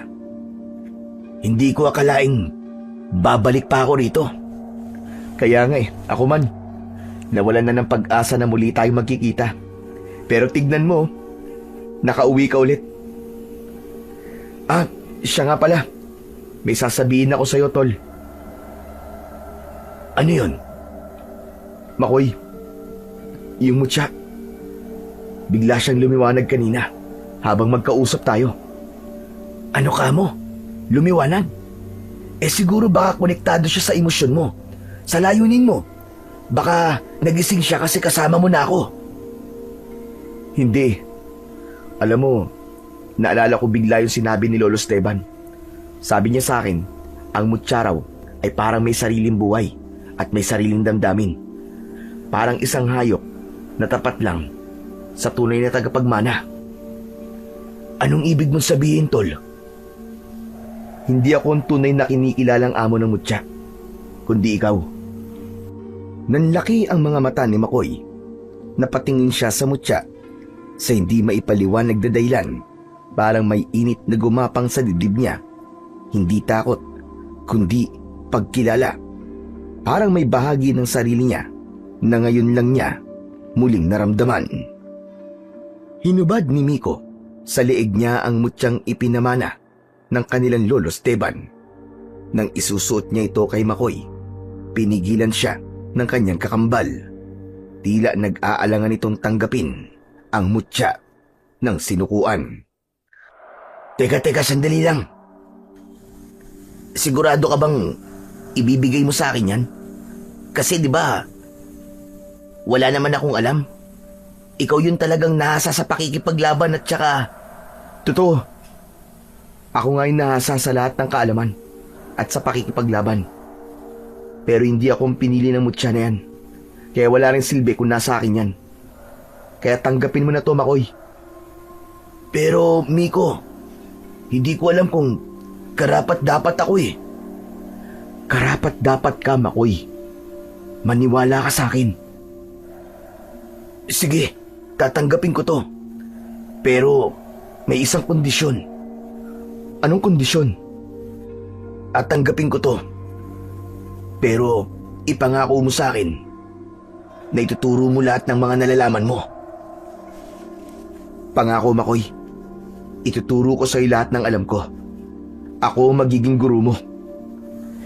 Isinuot ni Miko ang mutya sa kanyang kakambal. Sa sandaling maglapat ang mutya at ang dibdib ni Makoy, nakaramdam siya ng banayad na paggapang ng kuryente sa kanyang katawan. Nagliwanag din ito ng bagya. Teka, anong nangyayari? Ba't ganun? Parang may kuryente. Yan. Ang ibig sabihin yan, tinatanggap ka talaga ng mutya. Tignan mo, parang nagpapakitang gilas pa sa'yo. Ang sigla ng kulay niya. Hindi tulad pag nasa akin. Oo nga no. Pero Miko, ayos ka lang ba talaga? Ayos na ayos lang ako. Ano ka ba? Sa'yo talaga yan eh. Saka, hindi na tayo bata no, para mag-inggitan. Nagbago na ako, Makoy. Hindi na ako tulad ng dati. Mabuti naman kung ganun, Tol. Inanggal ni Makoy ang salamin na nakasuot sa kanyang mata. Aba, kakaiba talaga ang bagay na to ah. Pinalinaw niya rin ang mga mata ko. Ikaw nga talaga ang tagapagmana, Makoy. Masaya ako kasi sa wakas, magkakaroon na ulit ng saysay ang pamana ni Lolo. Tama siya. Tulad ng sinabi niya sa akin nun, ang mutya ay kayang magbigay ng kakaibang kapangyarihan at kakayahan sa taong tagapangalaga nito. Masaya ang magkapatid sa nangyari. Si Makoy, sa wakas ay nasolusyonan ang matagal niyang problema sa mata, at si Miko naman ay nakahinga ng maluwag dahil sa wakas ang gawain ng kanilang lahi ay hindi mapuputol. Ipagpapatuloy na ito ni Makoy. Siya na ang bagong tagapangalaga ng pinakamahalagang mutya sa kanilang pamilya. Ang mutya na sinukuan ay isang sinaunang mutya na matagal nang nagpasalin-salin sa bawat henerasyon ng pamilya nila Miko at Makoy. Matagal ng panahon bago pa dumating ang mga Kastila sa Pilipinas, may isang babaylan ang umakyat sa bundok Arayat. Ayon sa kwentong nagpasalin-salin at madalas na mapakinggang kwento ng kambal, sa tuktok ng bundok nakita nito ang diwatang si Maria. Hawak nito ang isang lumang lalagyan na yari sa ginto at kahoy ng nara. May ukit ng isang matang may apoy sa gitna.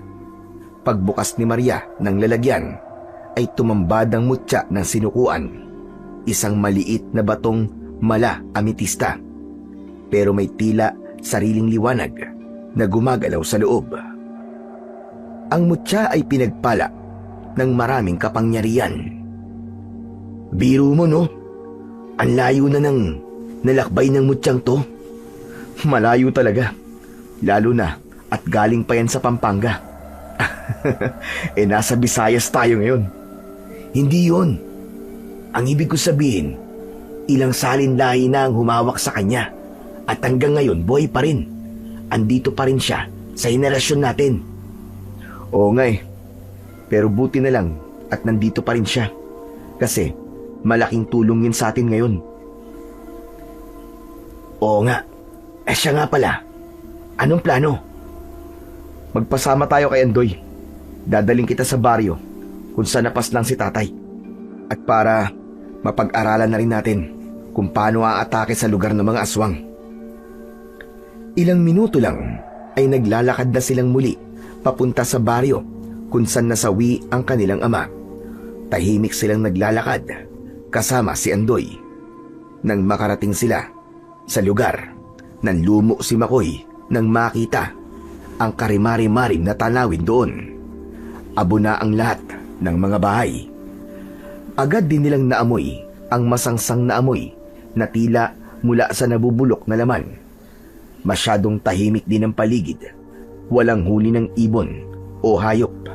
Tanging lagaslas lang ng ilog ang maririnig. Nagkalat din ang mga buto ng tao. Parang sinimot ng mga aswang ang laman. May mga bungo, panga, tadyang at mga braso at paa na halos pira-piraso na. May ilan na nakadikit pa. Ang tuyong laman at buhok, at ito ang mas lalong nagpabaho sa hangin. Diyos ko! Grabe naman na nangyari dito. Makoy, wala pa yan. May mas malala pa dito. Yung nakita namin nung nakuha namin ang bangkay ng tatay mo at si Miko na walang malay. Muling napatingin sa lupa si Makoy. Anong meron sa lupa na to? Ang lakas ng enerhiyang nararamdaman ko dito.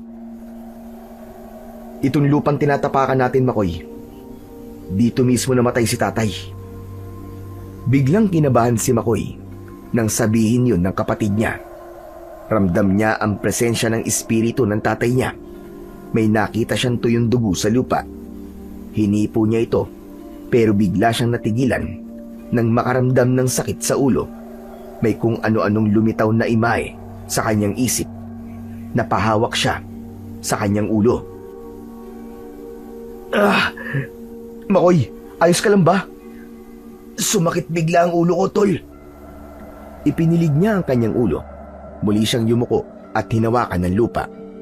Biglang napataas ang kanyang ulo. Nagliwanag na ang kanyang mga mata at pumasok sa isip niya ang mga senaryo o memorya na naganap sa lugar na yon. Kitang-kita ng kanyang isip kung paano lumusob ang mga aswang, pati na ang pagpatay sa mga taong nakatira sa lupain yon. Sunod na eksenang nakita niya sa kanyang isip ay ang paglaban ni Miko at Mang Lucio sa grupo ng mga aswang hanggang sa mapaslang ang kanyang ama. At ang huli niyang nakita, may tumakbong matandang lalaki sa direksyon patungo sa kabilang baryo. Kusang tumigil ang mga pangitaing yon. Inalis na ni Makoy ang pagkakalapat ng palad niya sa lupa. Labis ang naging hingal ni Makoy. Pawis na pawis. Maya-maya, bigla na lang siyang nagsuka at muntik nang mawalan ng malay. Mabilis siyang inilalayan ng dalawang kasama. Nang may masmasan, doon lang ito nakausap ng matino. Anong nangyari sa'yo? Ipinakita sa akin ng mutsyag ang nangyari sa inyo.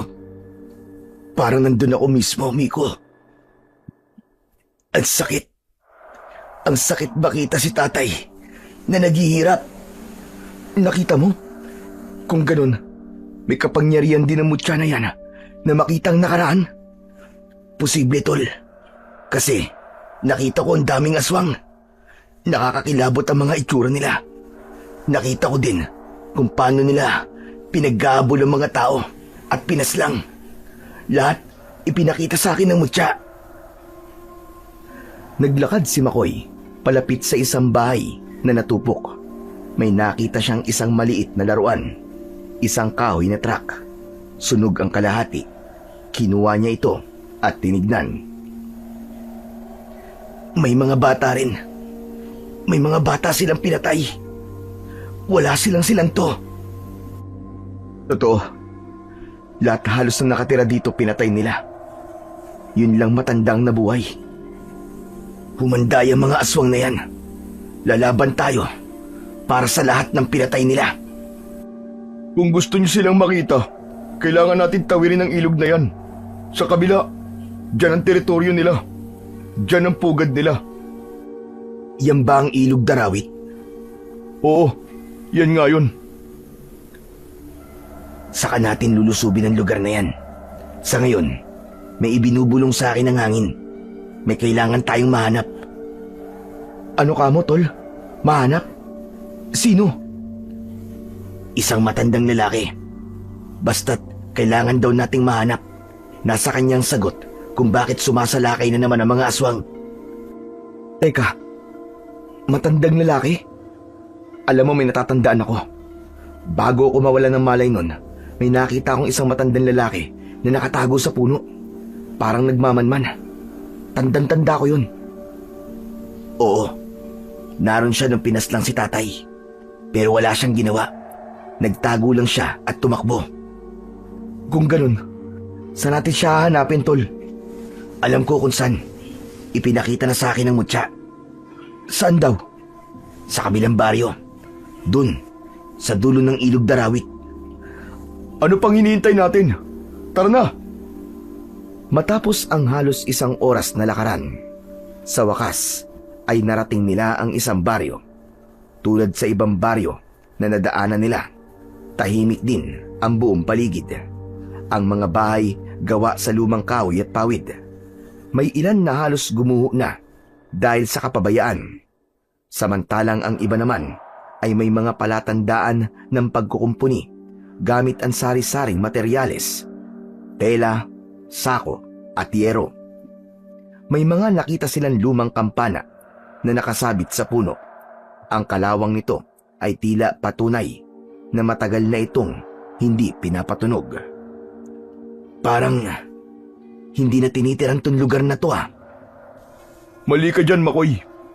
May mga residente pa dito, pero konti na lang. Yung iba kasi, pinili na lang na lumayo dahil sa takot. Muling inilibot ni Makoy ang kanyang paningin na tila may hinahanap.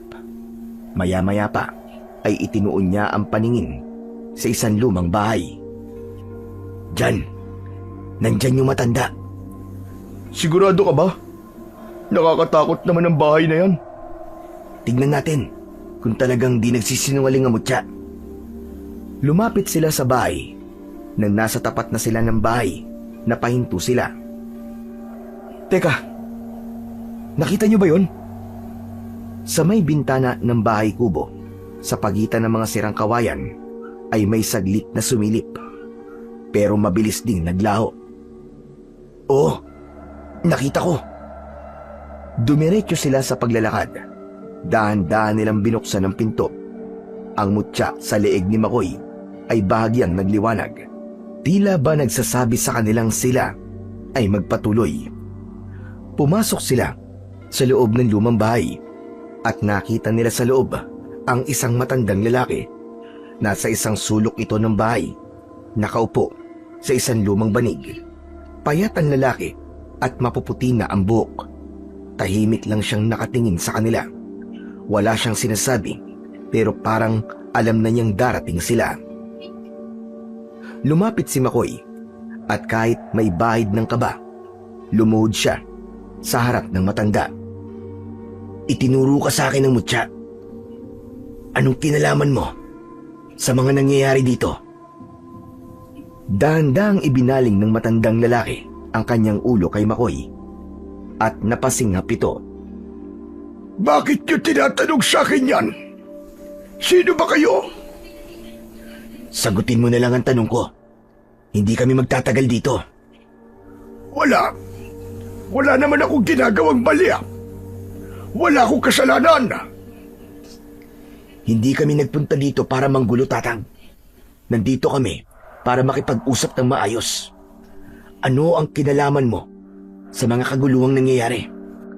Alam mo bang namatay ang tatay ko dahil sa gulong ito? Nanatiling tikom ang bibig ng matandang lalaki. Tinignan lang sila nito mula ulo hanggang paa. Isang tanong, isang sagot, Tatang. May kinalaman ka ba sa madugong patayan na naganap nitong mga nakaraang araw?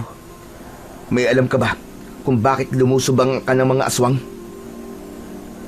Wala nga akong alam. Pwede ba umalis na kayo? Lumayas kayo dito sa bahay ko. Mabilis na hinawakan ni Makoy ang matandang lalaki. Nagliwanag ang katawan ng binata. Halos manginig ang katawan ng matandang lalaki nang makita si Makoy sa ganung anyo. Hindi mo naman kailangan sumagot dahil yung kapatid ko, malalaman niya maski hindi ka magsalita. Kaso may kapalit. Mamamatay ka, Tatang. Kaya nga pinagsasalita ka na namin kaso ayaw mo. Kaya wala na kaming pagpipilian. Huwag! Huwag niyo akong patayin! Sasabihin ko na, sige na! Sasabihin ko na ang lahat ng nalalaman ko! Binitiwan ni Makoy ang matandang lalaki at naupo sa tabi nito. Ganon din ang ginawa ni Miko at Andoy. Oh, may kinalaman ako sa mga nangyayaring kaguluhan. Ginagawa ko lang naman to kasi gusto ko magiganti. Gusto kong makuha ang hustisya sa mga anak ko at sa asawa ko na pinatay ng mga aswang. Akalain mo, sa ilang piraso lang ng prutas, buhay ang naging kapalit. Ano ka mo? Ikaw? Ikaw yung kinikwento ni tatay na lalaking dayo nun? Yung sumaway sa kasunduan na bawal tumawid sa kanya-kanyang teritoryo? Ako nga yun. Pagkatapos ng insidenteng yon, nanahimik ako. Sumunod ako sa kasunduan. Pero sa paglipas ng panahon, napagtanto ko na hindi pala ganun kadali ang makalimot. Isang gabi, may nakita akong pag-alagalang aswang dito. Pinatay ko siya. Yun na ulit ang simula. Nabuhay ulit ang kagustuhan kong makapaghiganti. Minsan tumatawid ako sa ilog para pumatay ng aswang ng tahimik. Ano ka mo? Naghihiganti ka ng tahimik? Naririnig mo ba ang sarili mo, Tatang? Ilang inosente lang namatay dahil dyan sa ginagawa mo. Bakit ang hirap sa'yo sumunod na lang? Pasaway ka nun. Pasaway ka pa rin hanggang ngayon. Pasaway? At sa tingin niyo ba, sumusunod ang mga aswang na yon sa kasunduan? Hindi! Dahil sa tuwing sumasapit ang bilog na buwan, lahat sila tumatawid ng ilog, papunta sa mga baryo, at tahimik na naghahasik ng lagim. Alam ko yon, dahil nakita ko sila. Traidor sila. Hindi sila dapat na pagkatiwalaan. Nagkatinginan ang kambal. Naunawaan na nila ang punto ng matanda. Nawala ang galit nila dito at mas nanaig ang kanilang paniniwala na mas dapat ngang managot ang mga aswang. Naiintindihan ka na namin ngayon, Tatang. Huwag ho kayo mag-alala. Hindi namin nahayaan na magpatuloy pa ang lagim na to. Tama ang kapatid ko. Lilinisin namin ang lugar na to at pananagutin sila sa kanilang mga naging kasalanan. Kayong dalawa. Kaming tatlo, Tatang. Kayong tatlo. At sa palagay nyo, kaya nyo silang harapin? Madami sila. Mababangis. Hindi ba kayo natatakot? Nasamin po ang kinatatakutan nilang mutya ng sinakuan. Wala kaming dapat na ipag-alala. Kung talagang desidido kayo, sasama ako. Hindi ko na rin kayang mag-isa. Kung totoo nga nasa inyo ang mutya na sinukuan, baka may pag-asa nga tayong matigil na ang kasamaan nila at mapuksa silang lahat. Abay, ayos yan ah. Mas malakas na ang puwersa natin kapag sama-sama tayo. Ayos. May kasama na tayo. Astig.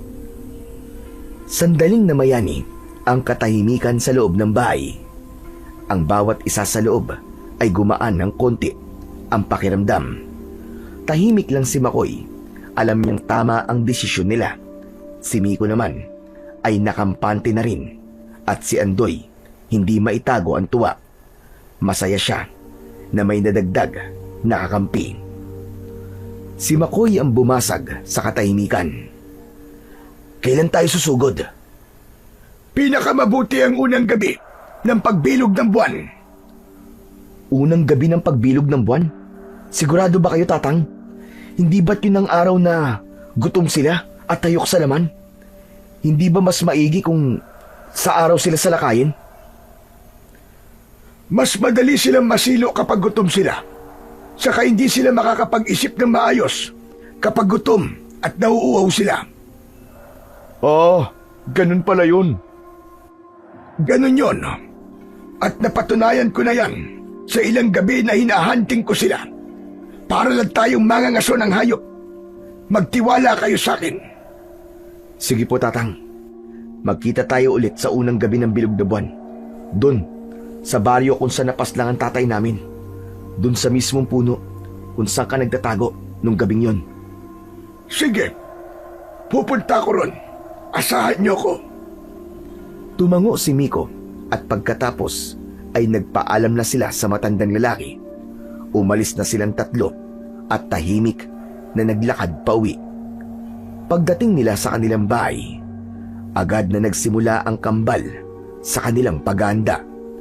Hindi na sila nagsayang ng oras. Makoy, alam kong makapangyarihan ang mutya na hawak mo. Pero may sinabi sa akin si Lolo nun. Mas mapapalakas mo pa raw ang kapangyarihan mo kapag pinagsanib mo ang lakas ng orasyon at ang mutya. Kaya makinig ka. Dapat makabisado mo na ang orasyon para magamit mo ng tama. Kinuha ni Miko mula sa baul ng ama ang isang lumang aklat.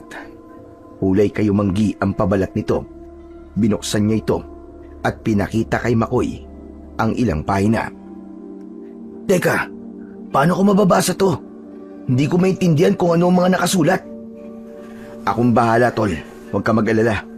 Ipapaliwanag ko lahat ng laman nito. Sinimulang basahin ni Miko ang aklat.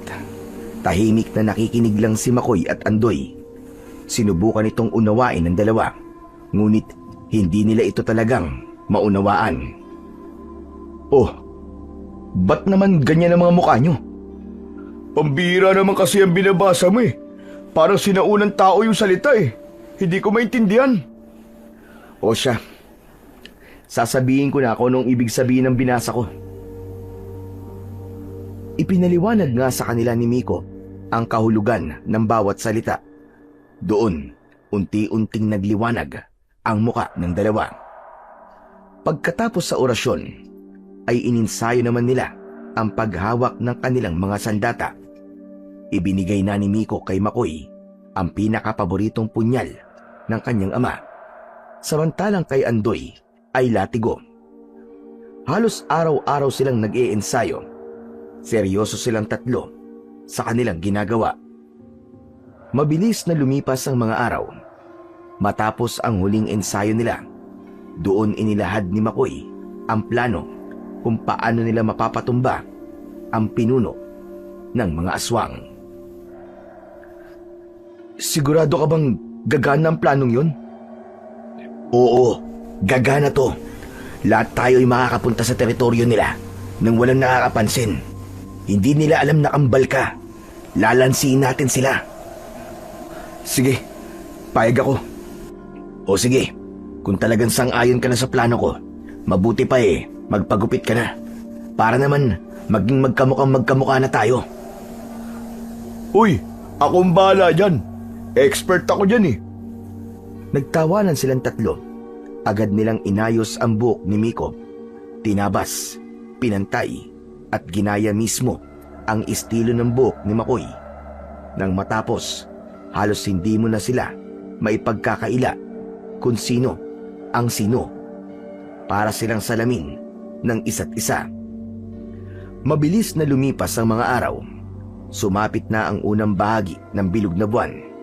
Pagdating nila sa baryo, agad nilang nakita ang matandang lalaki doon.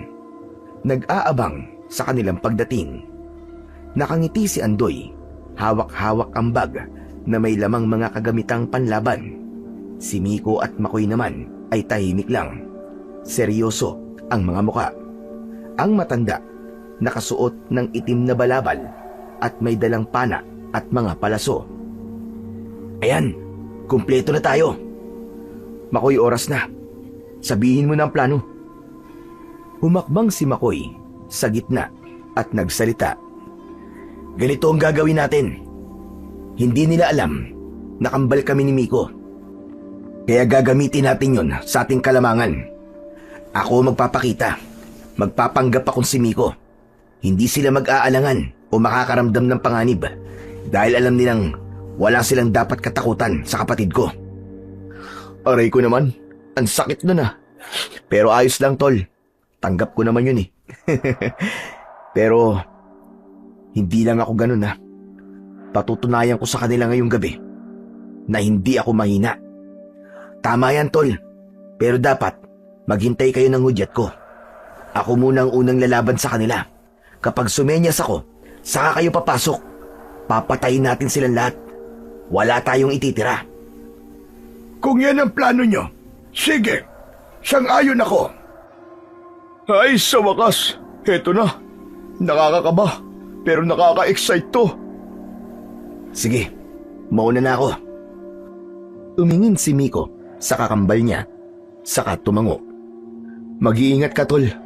Huwag kang papakampante ah. Mababangis ang mga nilalang na yan. Alam ko yun, tol. Pero huwag ka mag-alala. Hindi rin naman ako basta-basta eh.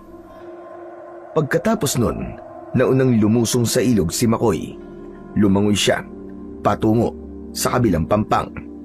Sa likuran, naiwan sina Miko, Andoy, at ang matandang lalaki sa may damuhan. Nakaluhod at nakahanda.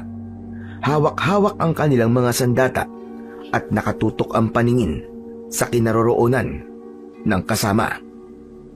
Samantala, sa pagtapak pa lang ni Makoy sa kabilang pampang, agad na niyang naramdaman ang kakaibang lamig.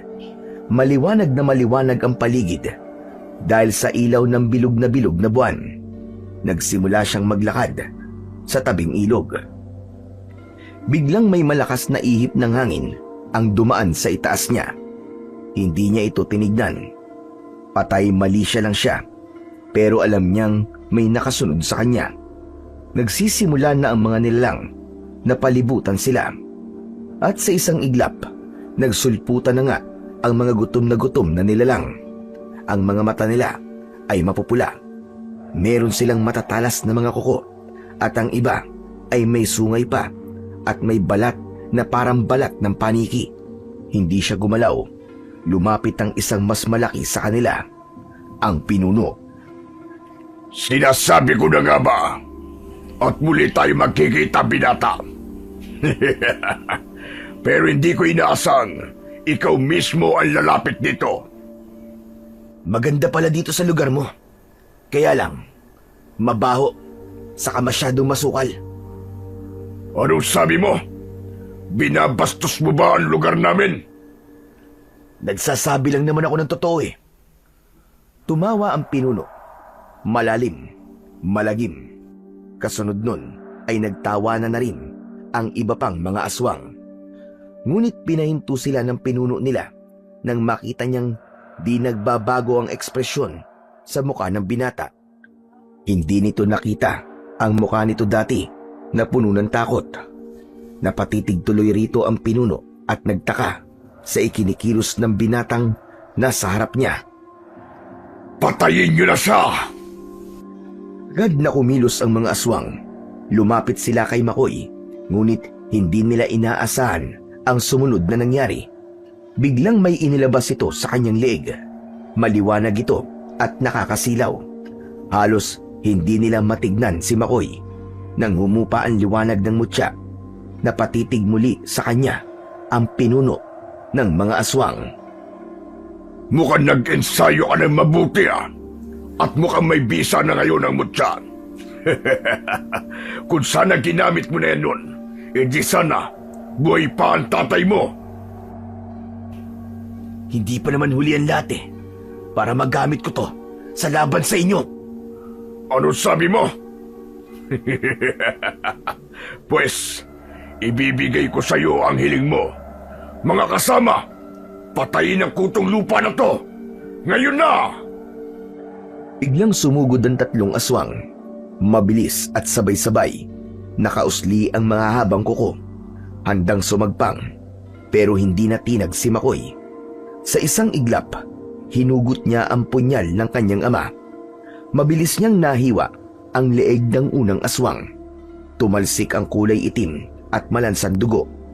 Bumagsak ito sa lupa. Umagapang ang dugo nito sa lupa. Parang asidong sumusunog sa mga damo. Ang pangalawa ay sumugod mula sa kanan. Umuungol. May mga pakpak na parang paniki. Umigkas si Makoy paharap. Umikot ang katawan at tumusok ng paharap. Diretso sa dibdib. Tumili ang halimaw bago ito nangisay at nalugmok sa lupa. Ang pangatlo'y sumunggab mula sa itaas, pero mabilis na umilag si Makoy. Gumulong siya sa lupa, saka umikot at sinaksak sa tagiliran ang aswang. Teka, ano nangyari? Paano mo nagawa yun? Isa ka lamang lampa! Yun ang alam mo, hunghang! Nag-aapoy ang mga mata ng pinuno sa galit. Tinadyakan nito ang bangkay ng isa sa mga aswang na umalulong ng malakas. Sa isang iglap, nagsilabasan mula sa kung saan-saan ang mas marami pang aswang. Iba-iba ang anyo nila, pero lahat ay nakakakilabot. Pinalibutan nilang muli si Makoy, pero hindi nagpakita ng anumang takot ang binata. Sa halip, itinaas niya ang kamay. Hawak ang mutya. Mula sa damuhan, nakita ng tatlo ang senyas. Napangiti si Miko. Ayan na! Kumilos na tayo! Maingat silang pumunta sa tabi ng ilog at halos sabay-sabay na lumusong sa tubig. Ingat na ingat para hindi makalika ng ingay. Ang atensyon ng lahat ng aswang sa pagkakataong yun ay nakatuon lamang kay Makoy. Pero hindi pa rin sila nagpakampante. Maingat ang kanilang mga galaw. Habang papunta sila sa kabilang pampang, sumugod na ang mga bagong dating na aswang kay Makoy. Patuloy na nakipaglaban ng mag-isa ang binata. Natatamaan siya minsan ng mga matatalas na kuko, pero agad din itong humihilom sa tulong ng makapangyarihang mutya.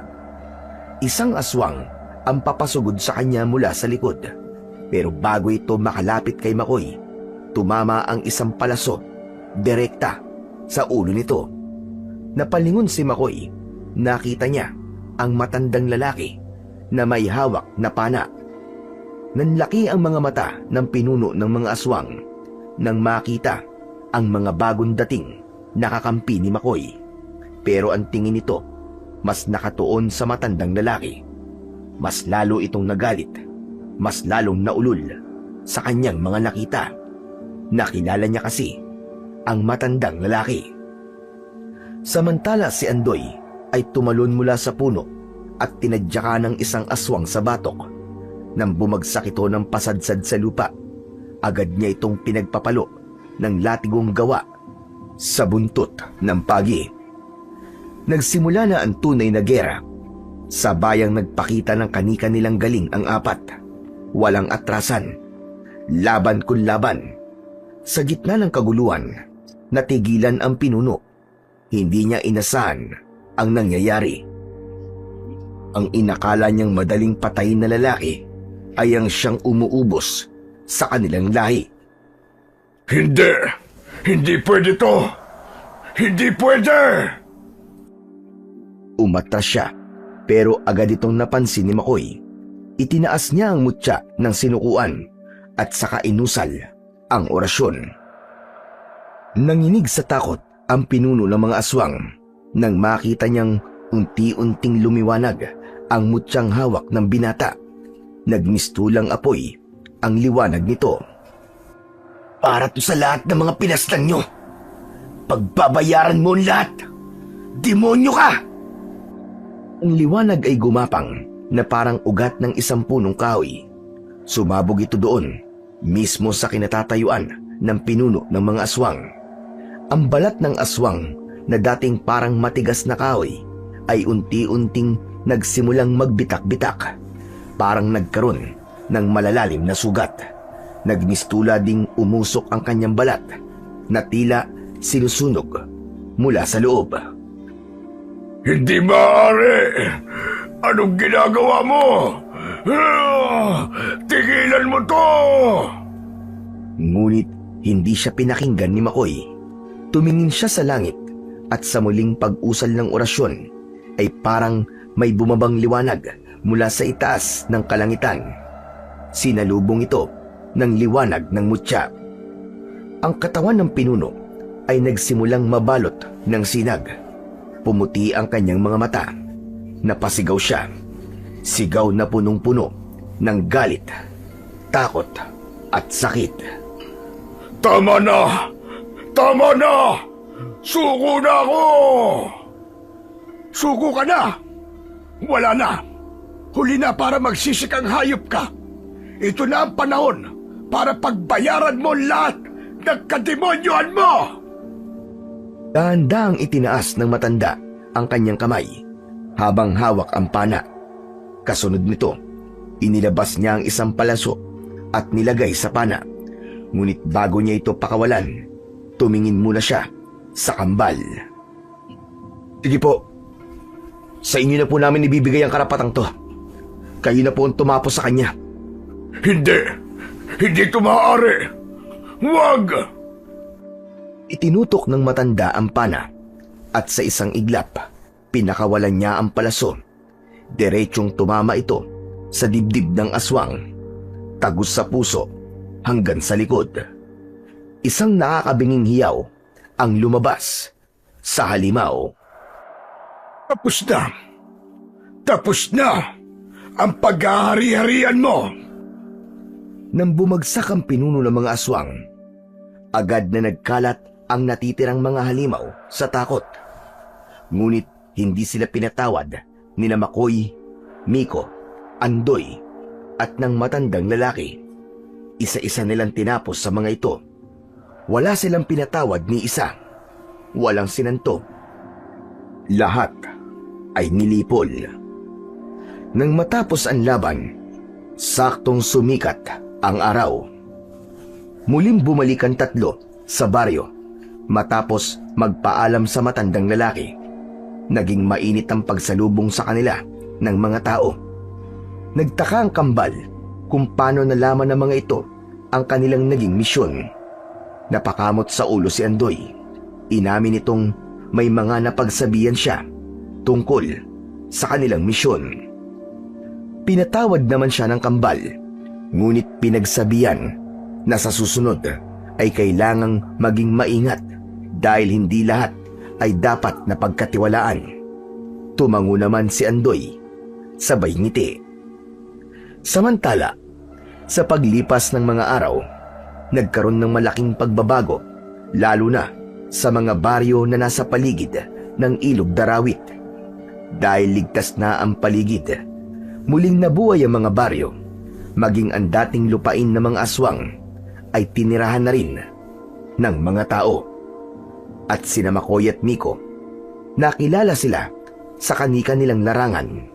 Si Makoy bilang isang magaling na antingero at si Miko naman ay naging eksperto sa halamang gamot. Magkasama silang tumutulong sa mga taga-baryo at karatig lugar. Gumagamot ng mga may sakit at patuloy na pinoprotekta ng lahat laban sa anumang uri ng kasamaan para sa hustisya at kapayapaan.